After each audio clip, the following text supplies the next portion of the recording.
महाराष्ट्राची कुलस्वामिनी आई तुळजाभवानी, सह्याद्रीचा जाणता राजा छत्रपती शिवराय,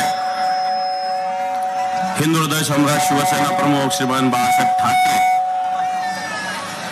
यांना मानवंदना.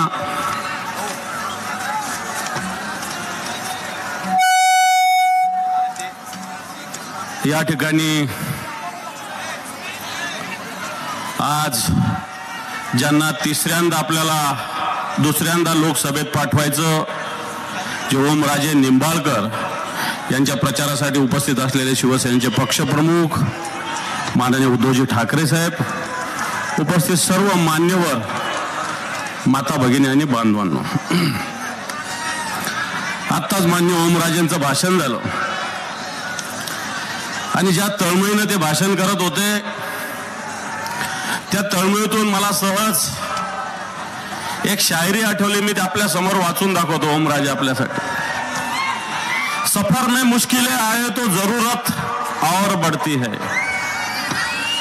सफर में मुश्किलें आए तो जरूरत और बढ़ती है, कोई जब रास्ता रोके तो हिम्मत और बढ़ती है, कोई जब रास्ता रोके तो हिम्मत और बढ़ती है, अगर बिकने पे आ जाओ, अगर बिकने पे आ जाओ तो घट जाते हैं नाम अक्सर, अगर बिकने पे आ जाओ तो घट जाते हैं नाम अक्सर, ना बिकने का इरादा हो तो, ना बिकने का इरादा हो तो कीमत और बढ़ती है, कीमत और बढ़ती है.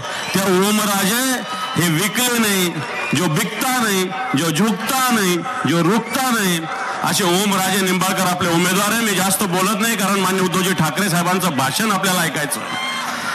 जे कांद्याच्या विषयी आत्ताच ओमराजे बोलले, त्या कांद्याचं आजचं नोटिफिकेशन माझ्याकडे आहे. ओमराजे, जे 4 मेला केंद्र सरकारनं जाहीर केलेलं, ही फसवणूक करतात हे साहेब शेतकऱ्याची. आज इथं कांदा उत्पादक शेतकरी किती आहे मोठ्या संख्येनं मी आता बघितलंय. आपल्याला माहिती आहे गुजरातचा कांदा निर्यात करायला परवानगी दिली गेली, परंतु या महाराष्ट्रातल्या कांद्याला परवानगी दिली गेली नव्हती. आज एक परवानगी दिल्याचं पत्र, परंतु हे पत्र खऱ्या अर्थानं शेतकऱ्याच्या हिताचं नाही आहे. जे कांदा उत्पादक शेतकरी याला लक्षात येईल. मी जास्त बोलत नाही, फक्त एक वाक्य त्याच्यातलं वाचून दाखवतो की revise policy of condition, the export policy of onion is amended from prohibited to free subject to MEP of USD 550 म्हणजे 550 per metric ton and immediate effect and until further orders. माझ्या माहितीप्रमाणे 550 ऐवजी 400 ला परवानगी दिली पाहिजे, अशा प्रकारच्या शेतकऱ्याच्या हिताचा विषय असतो. आज या ठिकाणी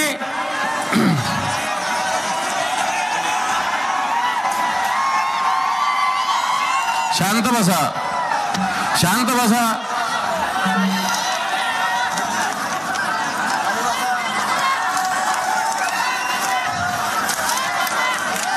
शांत बसा. कैलाश, मी बोलतो. आज हे जे केंद्रातलं सरकार आणि राज्याचं सरकार आहे, हे सरकार कुठेही शेतकऱ्याच्या हिताचं नाही आहे. आज या धाराशिव जिल्ह्यामध्ये सोयाबीनचं सुद्धा मोठ्या प्रमाणावर उत्पादन होतं. उद्धवजी ठाकरे साहेब मुख्यमंत्री होते, सोयाबीनचा भाव काय होता? सोयाबीनचा भाव काय होता? 11,000. बरोबर सांगतो का मी? किती होता सांगा? 11,000. आज किती आहे? किती आहे? 4,000 साहेब. आपलं सरकार असताना 11,000 सोयाबीनचा भाव होता. आज 4,000 रुपये सोयाबीनचा भाव आहे. आजचे दिन हेच आहे. शेतकऱ्याच्या उत्पादन खर्चाला दुपटीनं तिपटीनं भाव देणार. इथं 2.5 वर्षात आपलं सरकार असताना 11,000 आणि आता ह्या कपाळ करंट्या गद्दारांचं सरकार असताना 4,000. आज एक बातमी आहे शेतकरीच्या आत्महत्येच्या विषयी. मागच्या 10 वर्षात या महाराष्ट्रात 26,068 आत्महत्या आहे. नरेंद्र मोदींच्या सरकारच्या काळामध्ये या महाराष्ट्रात 26,000 आत्महत्या. या महाराष्ट्रात मागच्या 1.5 वर्षामध्ये 3,500 आत्महत्या. आज ज्या पद्धतीने हे लोक समोर प्रचार करतात, कुटुंबामध्ये भांडणं, घराघरात भांडणं, नवरा एका पक्षात तर बायको एका पक्षात आहे. चूक आहे का बरोबर आहे?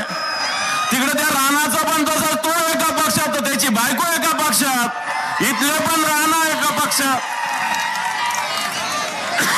तर त्यांची बायको दुसऱ्या पक्षात. चूक आहे का बरोबर आहे? नवरा बायको वेगवेगळ्या पक्षात असताना यांनी मागच्या वेळेस राष्ट्रवादी काँग्रेस सोडली होती विकासासाठी. राष्ट्रवादी काँग्रेस सोडून भारतीय जनता पार्टीत प्रवेश केला होता. या 5 वर्षात या भारतीय जनता पार्टी आणि या राष्ट्रवादी काँग्रेसमध्ये असताना जर तुम्ही राष्ट्रवादी विकासासाठी सोडता भाजपामध्ये गेला तर या 5 वर्षात तुम्ही या मतदारसंघात काय दिवे लावले? पुन्हा तुम्ही राष्ट्रवादीमध्ये गेले आणि खऱ्या अर्थाने ही गद्दारी आहे, विचाराशी गद्दारी आहे, पक्षाशी गद्दारी आहे. आपण नवरा एका पक्षात बायको एका पक्षात. भारतीय जनता पार्टीनं घराघरात बांधणे लावले. घर फोडण्याचा प्रयत्न या महाराष्ट्रात गावागावात भारतीय जनता पार्टीनं केलेला आहे. आणि अशा पद्धतीने ही भारतीय जनता पार्टी तिचा समाचार उद्धवजी ठाकरे साहेब घेतील. परंतु आज शेतकऱ्याच्या विरोधात काम करणारं केंद्राचं सरकार आहे, राज्याचं सरकार आहे. आज कापसाला भाव नाही, तुरीला भाव नाही, मुगाला भाव नाही, द्राक्षाला भाव नाही, कांद्याला भाव नाही, अशा प्रकारची स्थिती आहे. स्वामीनाथन आयोग घोषणा केली होती, स्वामीनाथन आयोग लागू केलेला नाही. हर घर जल देण्याची घोषणा केली. परवा मोदीजी तर बोलले, मैं किसानों के घर को खेत को पाणी दूंगा, घर को जल दूंगा. हर घर जल पोहोचू शकलं नाही.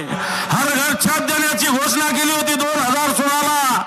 आज 2022ला आश्वासन पूर्ण करणार सांगितलं होतं.